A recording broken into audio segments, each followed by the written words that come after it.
Welcome to the Psyched to Practice podcast, your one stop for practical and useful clinical information, masterful insights from experts in the field, and a guide to daily living.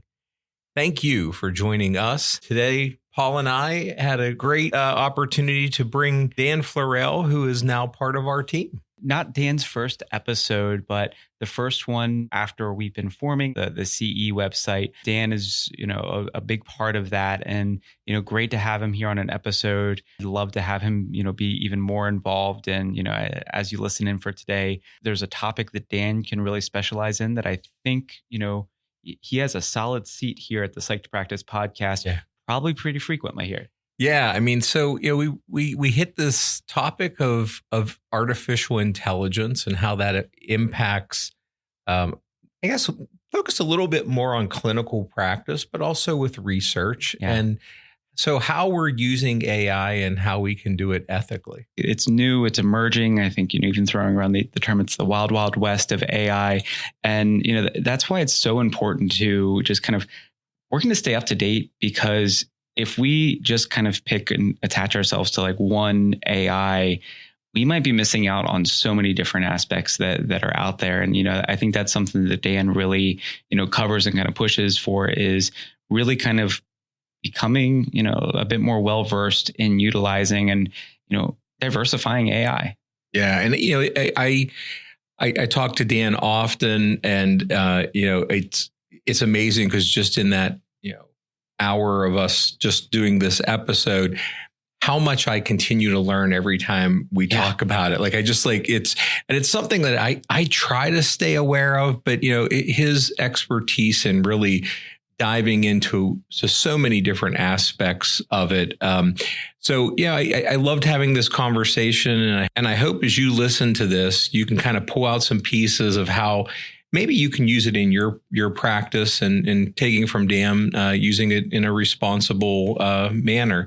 For those of you who are not familiar with Dan, Dan is a professor at Eastern Kentucky University, and he runs a private practice called Minefield. He's trained school psychologists in graduate programs for 20 years. And has done just a ton of research and publications in the world of technology and how we apply it. With that, enjoy this Masters in Practice episode, Implementing AI in Practice and Research.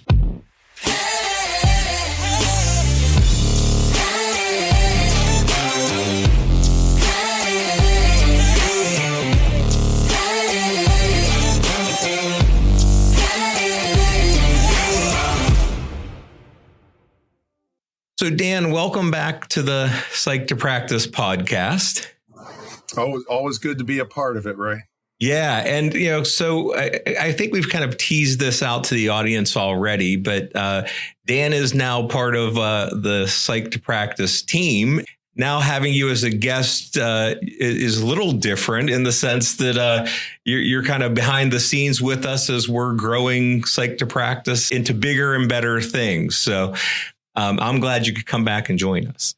Oh, yeah. I'm thrilled to be here. It's exciting to join. I feel like it's the three amigos. It really is. Maybe not. Maybe you guys as the front of it, of course. But, I think it was really exciting when we went down to PodFest. And, I think it goes right into the topic that we're talking about today when we talked about how AI is being incorporated in so much of the behind the scenes stuff, and how excited we all were. I like to tell people, I haven't been to a convention that's just so nakedly capitalistic with almost no discussion of ethics. I'm not ascribing to that approach myself, but boy, the curiosity and the inventiveness of people when you totally unleash the AI to its fullest extent. And, to the point of what we're looking at, of course, today is that there are some moderations that we in the field of mental health have to make with it. But, I think you start with the no restrictions to give you ideas. And then you think about, how do I walk that back so that we do everything in an ethical and legal manner?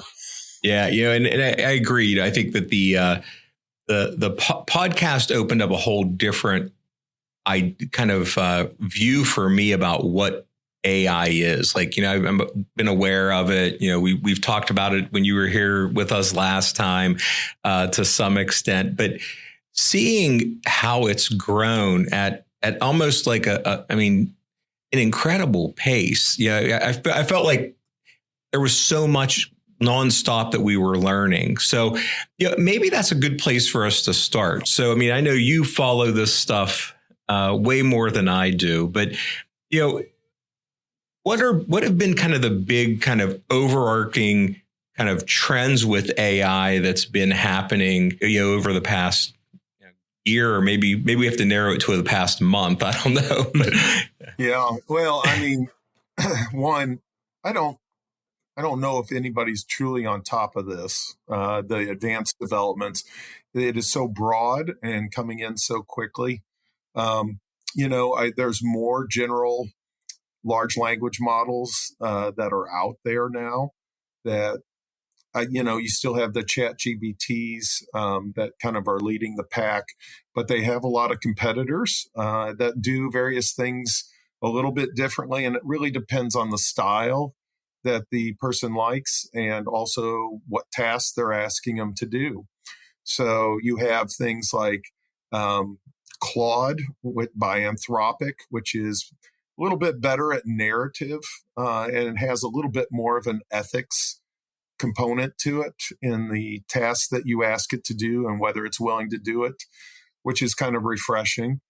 You have on another end Grok with a K, as I learned this week. There's a Grok with a K and a Grok with a Q at the end. Okay. The Grok that I am referring to is the Elon Musk X version, which evidently is sarcastic in its responses.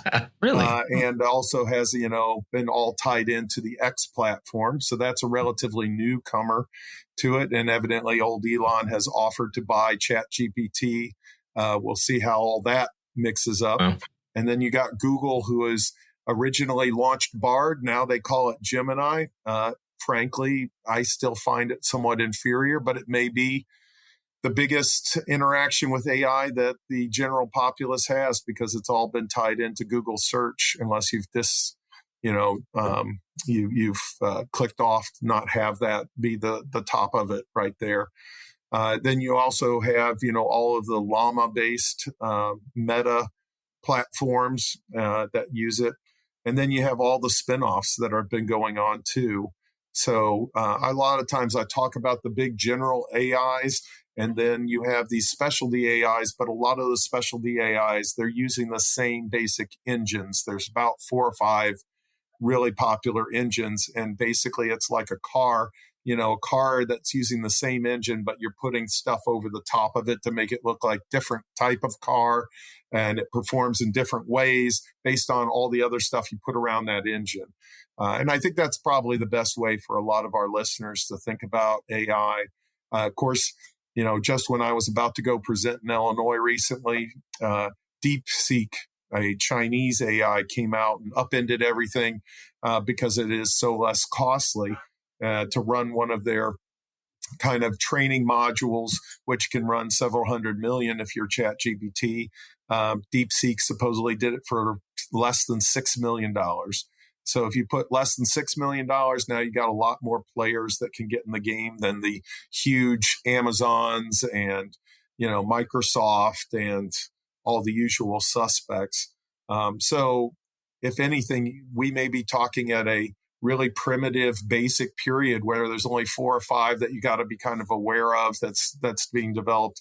And it could blossom into just thousands, depending on how good this model is. So I'm afraid I'm not going to give you any clarity here. If anything, a year ago was a more simplistic age, right, where we used horse and plow for our farm. And that was as complicated as it got. I think that's the most interesting thing to me is that's almost what it really does feel like. I again, you kind of mentioned PodFest, and I kind of went there kind of going, wow, I'm in this futuristic world. And a year ago, we were plowing fields with a horse, and it really does. At least it felt like that for me. So, to hear you say that when I know you followed a lot more closely than me. It just seems like it's like light speed. I forget where I've heard this from, but it was in reference to early internet. And they kind of would say like, oh, the early internet, the wild, wild west of the internet. And really after Podfest, it does feel like we're kind of in this age of the wild, wild west of AI, where there's really not a lot of guidance or regulations. And, even like my thought goes to like when, Napster or even like different elements of YouTube before it was owned by Google, like those different pieces and just kind of really flexing the muscles of what it's able to do. And I have to imagine, if we were to do an episode next year, we're having a really different conversation. And that's just like the speed in which it's moving.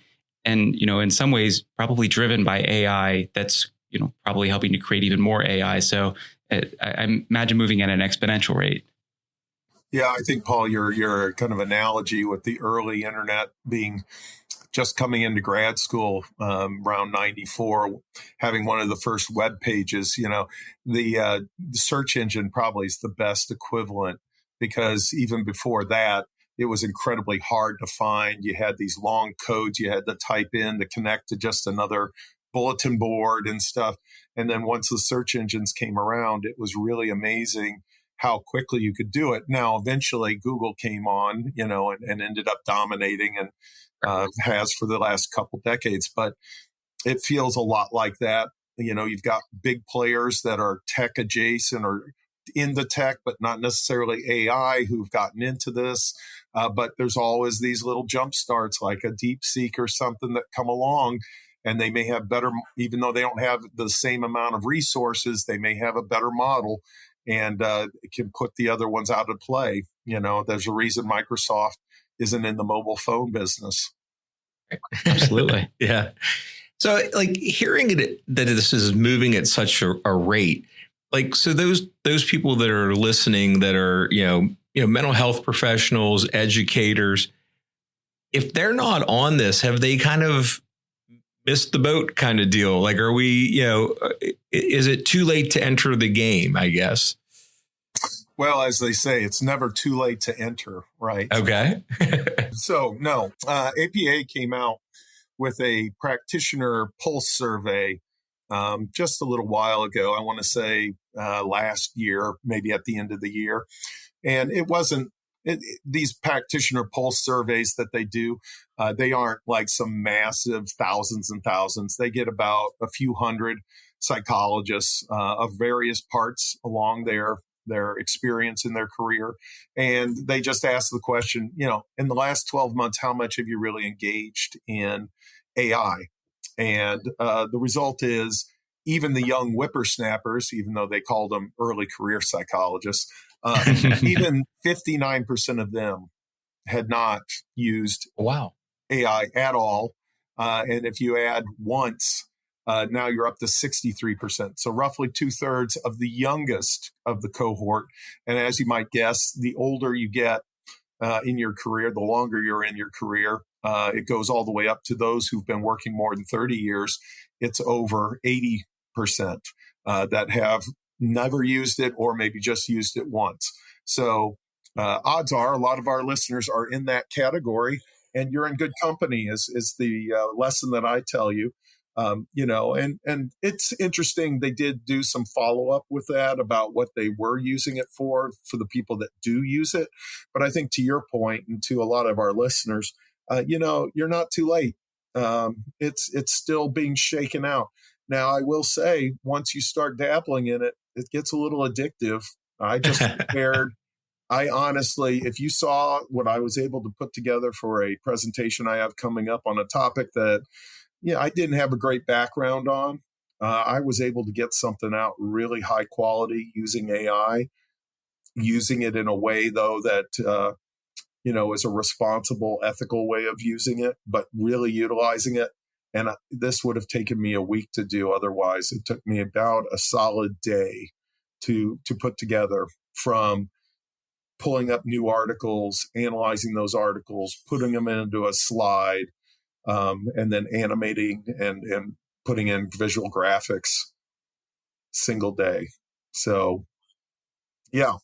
So it's once you do get the dabbling, once you're doing it in a responsible way, once you understand it, I have a whole model that I've created to kind of get people from the start line into more advanced stuff. where they're not tripping over ethical issues with data privacy, stuff like that. So I'm curious, like, it almost sounds like there's kind of two things maybe our listeners. One is there's a clinical piece. Then, you're giving this kind of, okay, I need to do it for a presentation, and used it almost maybe more as a research tool than really a clinical tool. Where do you see the clinical applications? Like, what's that look like currently? Well, I mean, that's a kind of a two-prong kind of answer for this, right? I mean, the first thing is if you wanted to just look at pure clinical, you can see the immediate relevancy of it. You use one of them yourself. It's called Bastion GPT. It's basically a chat GPT that's been modified and made HIPAA compliant to really help utilize for report writing, consolidating of notes, things like that. There are several others that are out there. I will let the people who are listening right now know that, this does not mean I'm vetting these for you. These are just examples of them. Sure.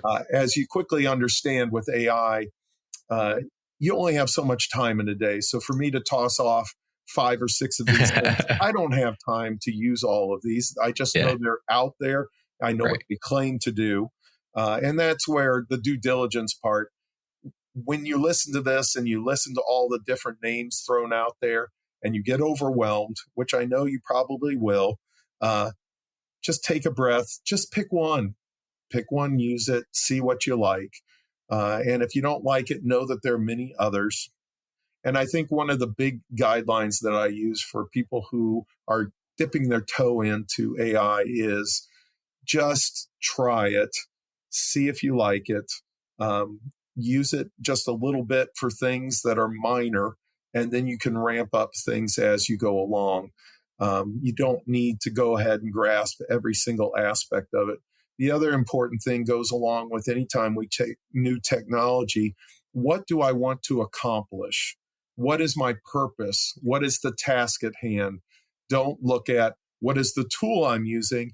Look at what is my destination. That's going to help you a lot when you're selecting AI. So in addition to Bastion GPT, you have a couple of ones like Auto Notes and Upheal and Mentalic, or Mentalic. I don't know how these guys pronounce these things. I always like to say, I think the guys that create these companies are the ones that failed the spelling tests in elementary school with the names.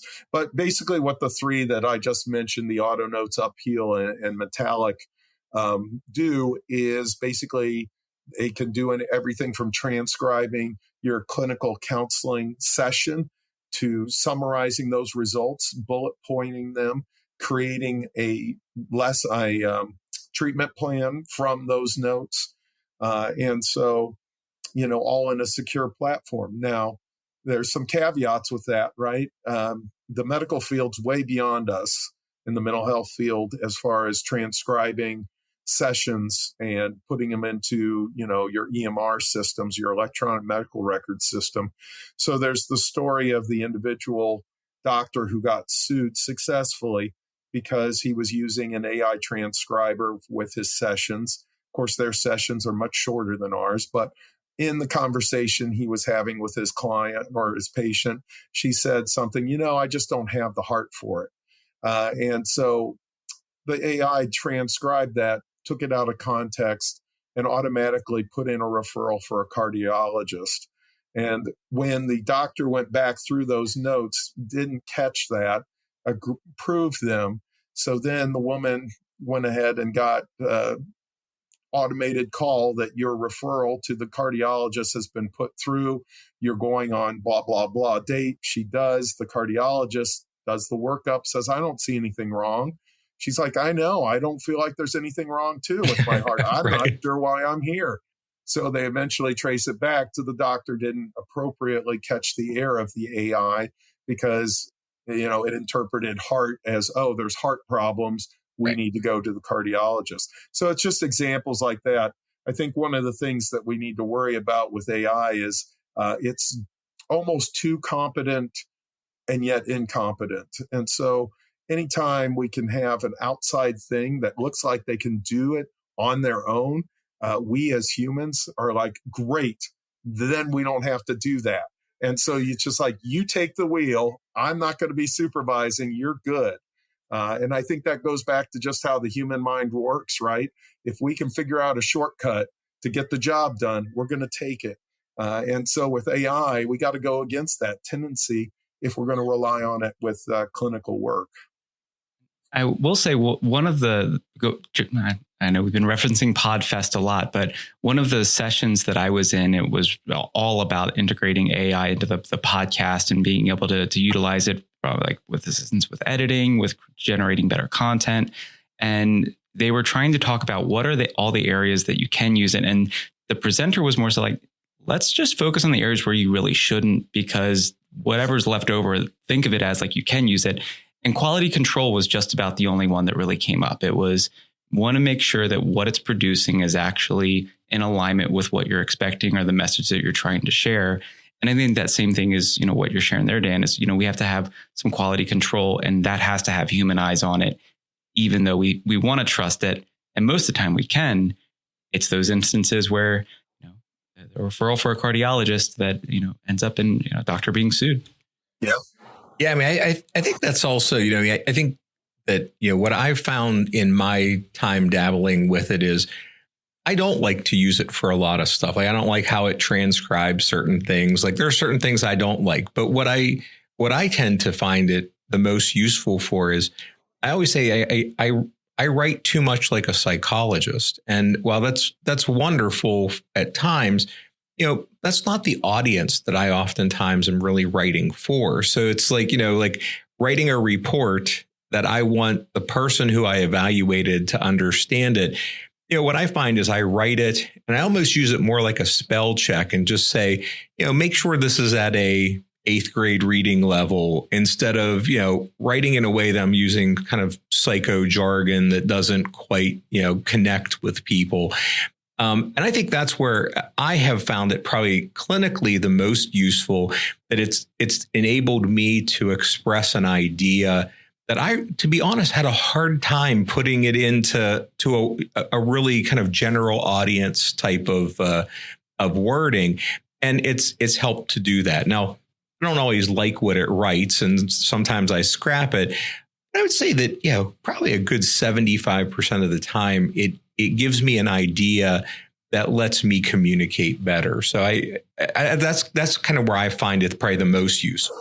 Well, I was going to say, Ray, I use it the same way, not for my clinical work per se, but, I write a couple columns, one for the NAS Communique and one for our local Richmond Register newspaper.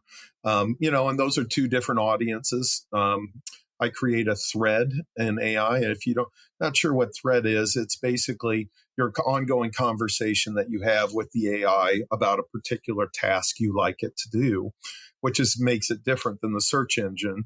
And I have a thread that's for my column for a newspaper, which is mostly read by older individuals.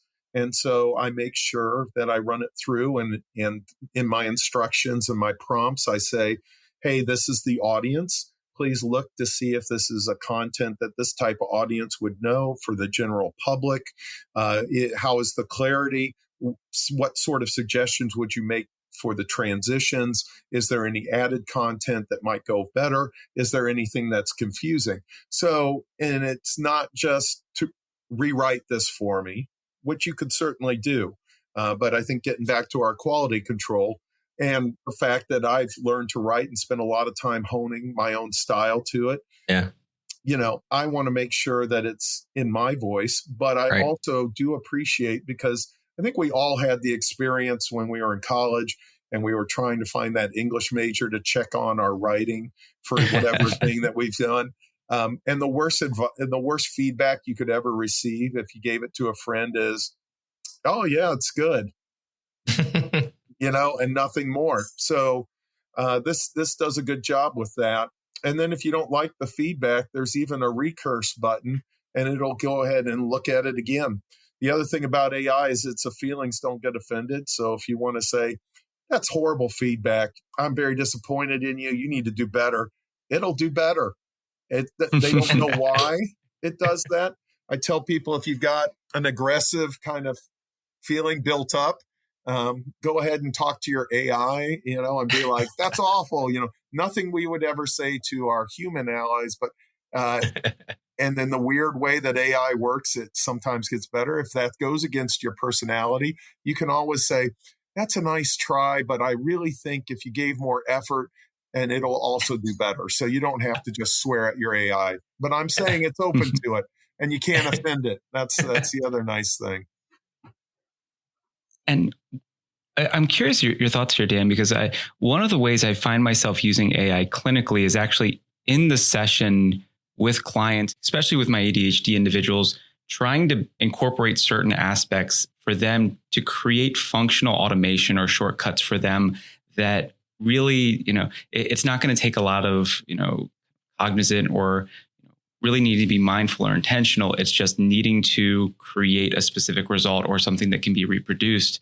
And so again, Podfest was phenomenal, and trying to share some of those resources with other individuals and saying like, hey, like if you are needing to identify certain emails, you can run it through an AI filter and it'll identify those, and it'll create then a summary of what you're needing to do based off of this. And again, quality control, but being able to actually encourage AI education in some ways for clients. And what are some of the risks if someone's going in with AI and really doesn't have that ethical mindset? Yeah, no, that's an interesting perspective, Paul. I hadn't really thought about as far as training clients in regards to the usage, with productivity software. I mean, we've been doing that with technology generally with a lot of our clients that have a variety of mental health issues that, affect planning, organization, and all sorts of things like that, going all the way back to, using the calendar on your phone with the alerts to go ahead and do that. I think being a college professor, the emails that I get sometimes would really benefit from an AI doing I'm writing to my professor. I want to say this. What's a good way of saying it? Now, it would ruin a little of our fun. And I can spot it usually very quickly because it's overly loquacious about its, oh, Dr. Florell, I sincerely appreciate the fact that you're reading this and give me the time that I'm able to go ahead and express that I will not be in class, but oh, woe is me, the knowledge that I will be losing. And I have never had a student write to me like that. More likely, yeah, one of my colleagues, this is my classic email, I literally got this from a student and said, yo, I'm going to be late. I got distracted satisfying my lady. And as it happens, and I would miss that if they ran it through AI. I would love to see what AI came back with. But, the pure honesty on some of this. Getting to your point, Paul, I think the ability to go ahead and talk about with your clients, these AIs are not some benevolent machine. They do take your input. They put it into their learning model. And I can see it. ChatGPT, I was just using in the last couple of days, has improved from what it was 4 months ago. It's giving me better results. I'm running it through visual images. It's actually putting the words right and not looking like, some hugely dyslexic AI anymore. So, it's constantly improving, but there's some risks in it. There's also the issue with the over-reliance on any machine. And is it a way of backing out of trying to do better with your own skill set? Like social skills, for instance, is there something if we have neurodivergent populations and you want to do some sort of, texting to somebody you're interested in. And so you have the AI help you with that social skills. Is that good? I mean, it may be good for that immediate conversation. Is it good when you may eventually meet face to face and you're not going to be able to bury yourself in your phone and have your AI helping you out, and then yet. Well, you say yet. So, all of these have apps, and ChatGPT now allows me to have an open conversation with it. And I think it can even do active translation. You can even hold it up the camera and ask, like, what is this book about? And a lot of times it'll even give you a summary of the book. So, yeah, as you said, Paul and Ray, your earlier comment, give me another half year, we're going to have maybe a totally different conversation. So I know that this poor episode is going to be real popular initially and then end up in the dustbin, from 4 months from now, like, oh, that guy is talking. Oh, it's so old. Well, it's interesting because, I think the interactive piece, I just can't think where I read it, but they're really doing a lot of research on using AI in kind of initial crisis intervention where it's, someone either texts, that they're having suicidal thoughts, or I think even they have it where you can call in. And I think maybe I might have even saw something that it's like a visual one, like there's actually like an avatar that you can actually talk to. Like, it seems like they're just constantly going up. But the interesting part is that the decision making was actually pretty accurate as far as like making sure the person got to the right place. Now, again, it's kind of early. I'm sure that's, we're not relying on that completely, but it seems like in those kind of cases where you might need an immediate response, it was pretty good. And when I looked at some of the kind of dialogue that it was giving, the interesting part is I thought it was quite empathetic. Like I thought like the responses back were like, yeah, like I could see myself saying that to someone in a session. Like, it's pulling information where the responses were really consistent. And then it, based on what that person said, went through this decision tree in a really rapid fashion and got them to the right place in a much shorter time. So where somebody might be doing a crisis appointment that takes an hour for an interview, 10 minutes, AI had it with the right resource. And, that's interesting. It's promising. You're right. So like, what's that going to look like in 6 months? Well, it's interesting you bring that up, Ray, because that's one that I actually ran across a real example of, because there's these newer models that they're calling kind of small language models, which are based on a much smaller database, but a higher quality one. And so the National Health Service over in the United Kingdom implemented something called Limbic, Limbic, and they're using it. It's a natural language chatbot that's purpose is to help with referrals for mental health services. And it's like a decision tree, and it's very empathetic. But what they found is that it went ahead and was used in almost a quarter of all the talking therapy services, and that when it was utilized, it reduced the intake by about 13 minutes. Wow. That it lowered treatment dropout by almost 20%.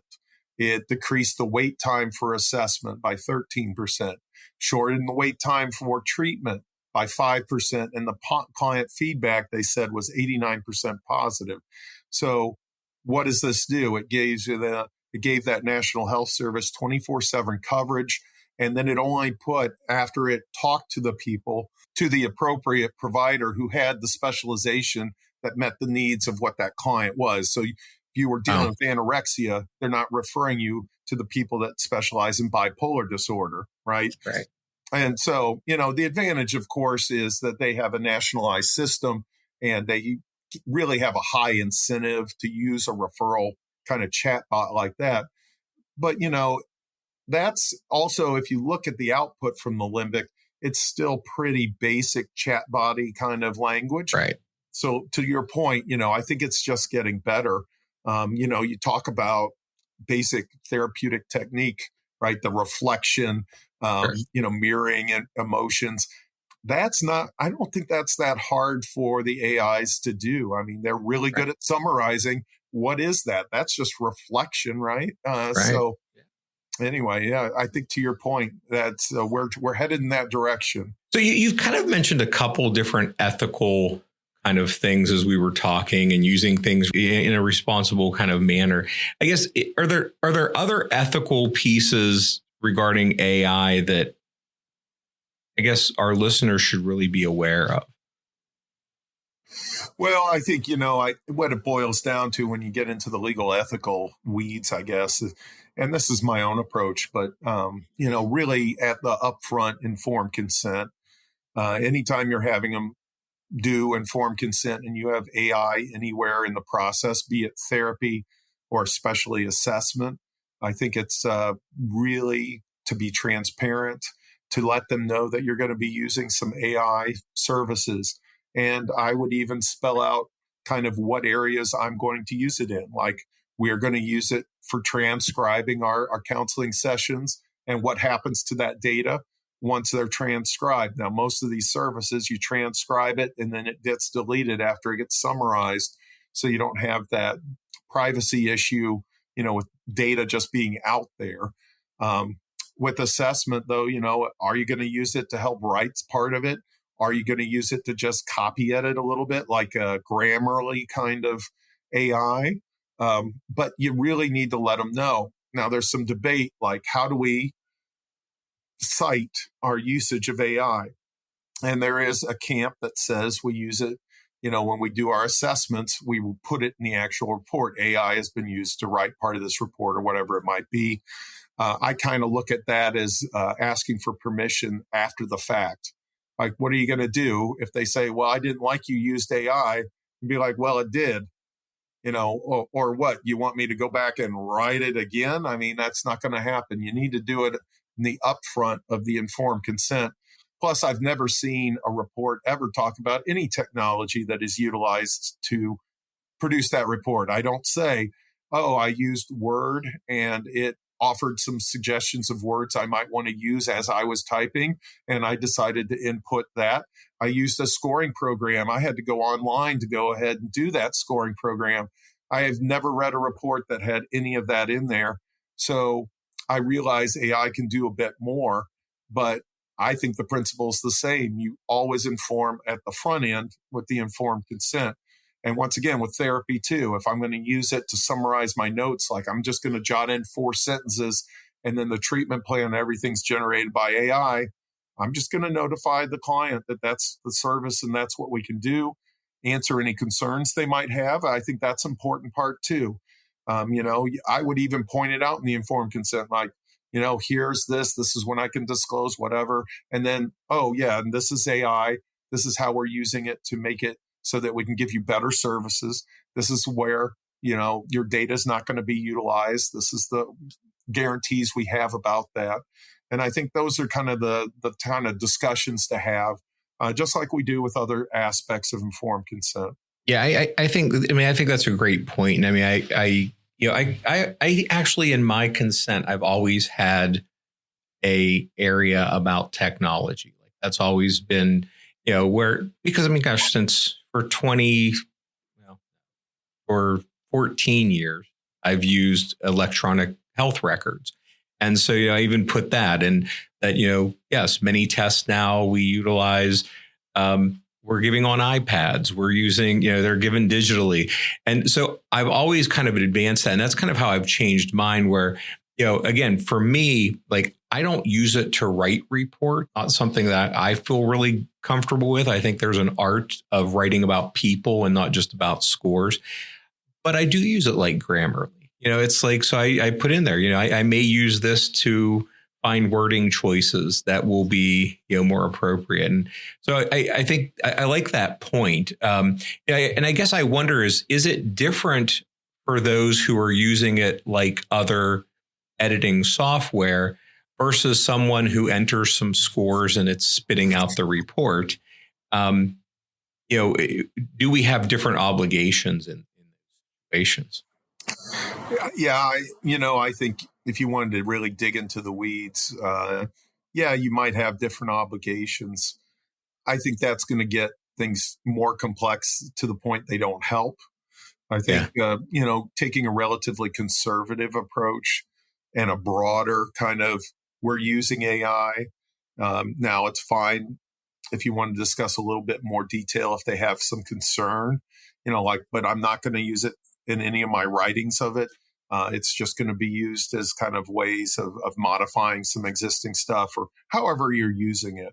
And I think if you try to dice it too, there is no consensus. There is no guidelines. APA put out some guidelines about using AI within schools and stuff. If you read that, you'll never use AI. I mean, it is so, one of the first bits of its advice was find out who is the developer and what is their background in history. Yeah. I don't have time for that. That's step one, right? There's like 15 steps. If you did all that, it's like, that's my full-time job. But AI is not my full-time job. It is what I'm using to help me be more productive. And so, reading sources certainly helps. And just utilizing it with some common sense and knowing where, the gray areas start to get into play, that maybe you need to give more pause, consult with others, do more research. And, as we're talking, I'm trying to kind of like distill down these ethical considerations, and I'm hearing privacy, this informed consent, quality control and review is another side. But I also was thinking about the idea of like over-reliance on AI, or even using it to operate outside of our scope in a sense. And I'm curious if that's been something you've come across, Dan, and, it's emerging. I recognize not a ton of research out there, but are you hearing about any of those concerns or areas, especially if there's any like legal concerns, similar to the doctor who, in that sense, that was more quality control, but anyone who's kind of claiming to be able to do something when really they might be over relying on AI? Well, I think getting back to the model, I kind of created the screen for whether you want to use AI or not. And you tapped into one of the two main factors is there personal information involved? And the moment there is, that's going to kick up to where you really need to process fully. What am I doing? What are the safeguards in place? The other one is if things go badly with however I'm using it, how bad is it going to be? And if it's like going to blow up my life, really going to put a pause. If it's going to be people snicker a little because I misspelled something or something didn't go over great, that to me is a reasonable risk. And once again, if you do quality control, the odds of that happening are pretty low. So, that's kind of where I've gone as far as the ethical and legal aspect of it. And it's just to provide me a real simple guideline so I don't get overwhelmed with all of these criteria and stuff that people are coming up with. And then your second point, I will tell you already, it's a concern for me beyond psychology. My concern, I've told people, I think AI, now that I'm 20 odd plus years into my career, it is the best thing. I can spit it in there. I can scan it.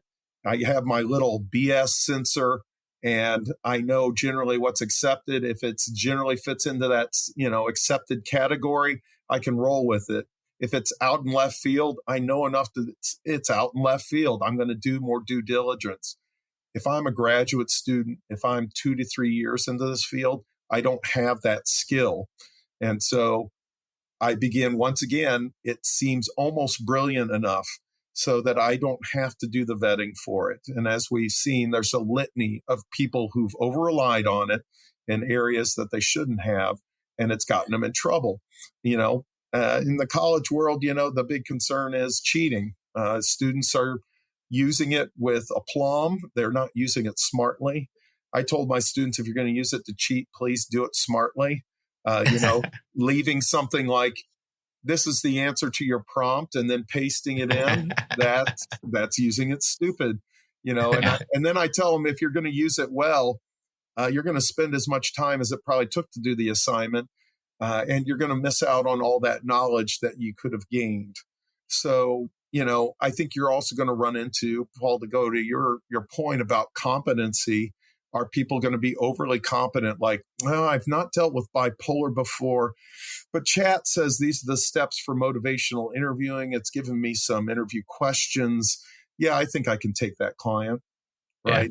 Yeah. I think that temptation will certainly be there. Or, I hate to say it, but the pressure might be there from an employer to take on more than we feel competent to. And, that's a hard thing to stand up to, especially if they say, well, we got you the AI system so they would provide you those guides, right? And yet it could steer you in the wrong way, especially if you're using something that is an AI that's not been really specialized for that type of work and is just a more general one, like the big ones that we've been talking about.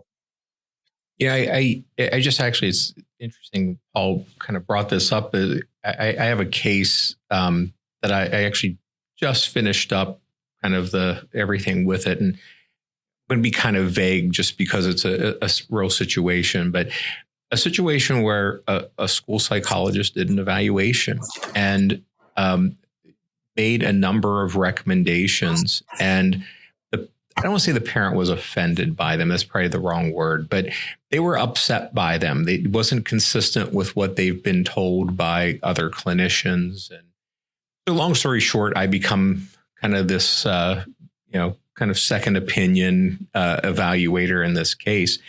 And when I was going through it, the recommendations were really odd. I went through it and was kind of like, that's just not, that's not consistent with like what I know about the topic. And it was a topic that I have a fairly good kind of understanding of. And so I talked to the psychologist. I'm like, can you just kind of give me the reference? Like, I'm just really curious where you got the recommendations. And this individual was like, I typed in my summary and asked, I want to say chat GPT. It might have been something else. And I asked it to create recommendations for me. And that's what it gave me. And essentially, I think the right word is that AI hallucinates sometimes, that it just kind of makes some stuff up. And in this case, it took bits and pieces of maybe something that was accurate. And then it kind of created some things that were not.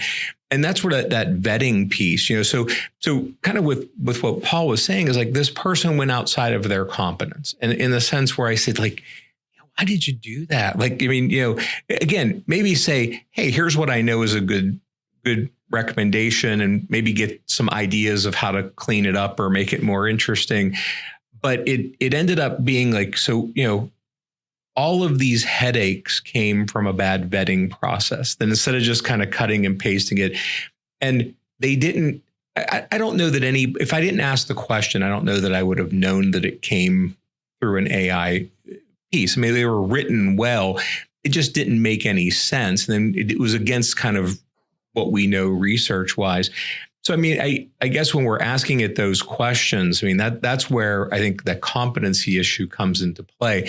And this was a young psychologist who probably just didn't know the literature base the same way I did, where I could read it and go, whoa, this was really off.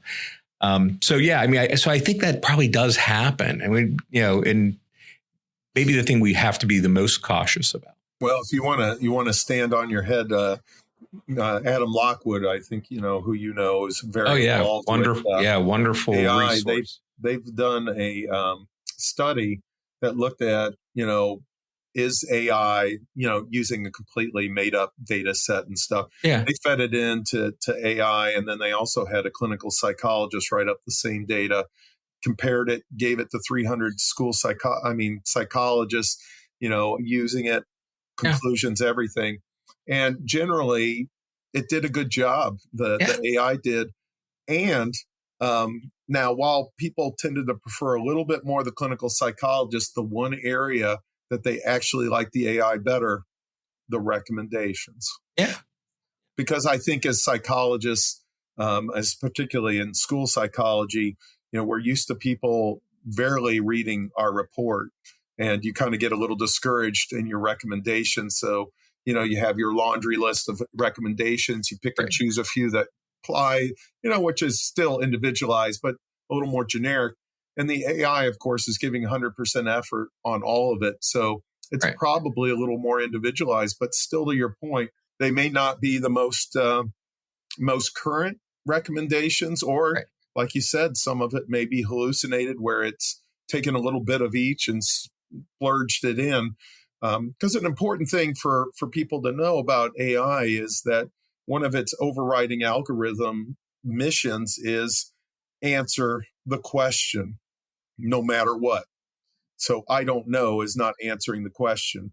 And so it will do that. So one of the prompts that you can do, this is not foolproof, but just say, let me know if you are able to find good information about this and indicate don't know in that part of your response.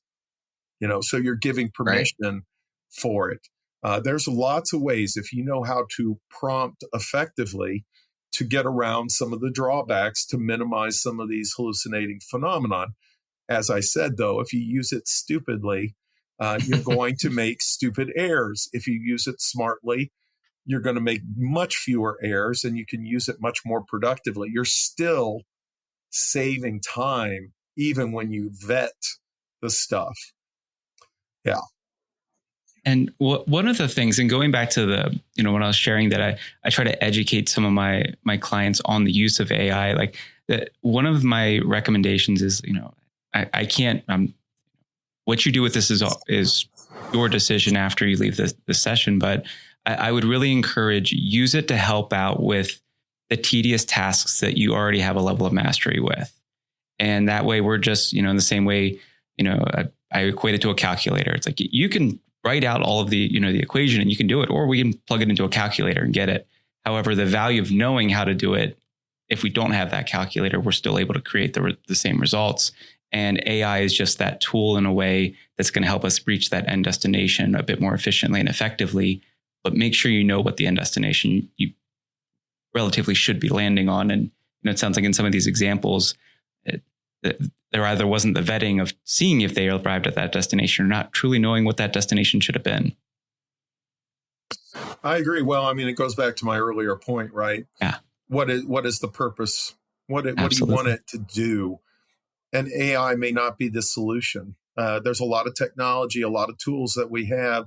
I still use Google search for a lot of things, and then I use AI for others. It just depends on the tasks that I have. And I don't feel beholden to any one of them. If I find better ones that can do whatever the tasks that I'm asking it to do, I'm going to switch. And I think that's what everybody needs to do. It's going to be intimidating trying to keep up with this wild, wild west. So, don't feel like you're falling behind, but listening to podcasts like this, going to trainings, that's going to help you get a sense of things, where things are going to fit well with you. And then you can go ahead and proceed. But I wouldn't say ignore it. It's not going to go away. And eventually you're going to run up against people who are competent in its use, doing similar things to what you're doing. And they're going to run rings around you. Yeah. That one. So Dan, as we kind of wrap up, I guess, what would you say your kind of key 3 takeaways would be for those listeners that haven't started it yet, haven't kind of really taken too much of a dive in? How do they get started? So I would say step number 1, go to one of the major large language model and register for a free account. So ChatGPT, Claude, Grok, any of those would be fine to start with. Dip your toe in, say, hey, how do the Cincinnati Reds look for this season? And see what it says. When you want to start using it clinically, find something that you've already done clinically, that you've already vetted. You already know what the answers are and what a good response is, and feed it into the machine without any identifying data and see how it looks. If you don't like its output, go to a different AI and see if it's better there. So you can take these little steps before you plop down some actual money to use these things. But once you do, usually the moneyed versions offer you even more capabilities, more things that you can do with it. And just gradually expand, but expand naturally. Do not feel like you're missing the boat. Most of the people in our field are being cautious about this initially, as they should. And then there are pioneers like me or some of the others out there. The last point would just be to go ahead and once you've specialized, to go ahead and start using it in practice as comfortable as you are, as long as it's not, you've got the safeguards in place by whatever AI that you've decided to use. I think you're going to really like the productivity. Those extra 10 minutes at the end of a session that you never quite get those notes, and then you're staying late because you didn't get your notes done. The AI might reduce that to where it's only going to take you 3 minutes and you glide home on time, and everybody in your family's happy to see you. Maybe. AI can't do that yet, Dan. Well, I don't know. So, Dan, thanks for joining us. And I guess with this topic being kind of ever changing, I think we'll probably need to do this again in the fairly near future, and just to make sure we're keeping people up to date on all these changes, and maybe even take a dive into some real specific aspects, because it sounds like there's just so much that you can try to learn. So, as always, thanks a lot. We appreciate you joining us. Yeah, love being here. You can have me back anytime. Yeah, truly, Dan. Thank you so much. And if those at home that are listening are interested in just kind of hearing more, staying up to date with what's going on for you, Dan, they can follow along with you. Sure. Yeah. The private practice website that I have is www.mindpsi.net. You can also find me on wonderful Facebook under Dan Florell. It's a unique name. It'll be the only one you can find. Also on LinkedIn, and also even Blue Sky under School Psych Tech. And so if you've ventured over to Blue Sky, I am there. And those would be all different ways to kind of stay up with where I am and how I'm operating. And I'm sure our audience is going to hear more and more as we're continuing on with our continuing ed journey. And if you'd like to stay up to date with what's going on for Psyched to Practice, head over to our social media accounts, Instagram, Facebook, LinkedIn. We have uploaded all of our episodes onto YouTube, so please go over, check that out if that's your preferred platform for listening into podcasts. And if you wouldn't mind hitting subscribe, that just lets us know that that's a platform that you really want to see us at. But until then, we'll see you in 2 weeks. Be well, stay psyched.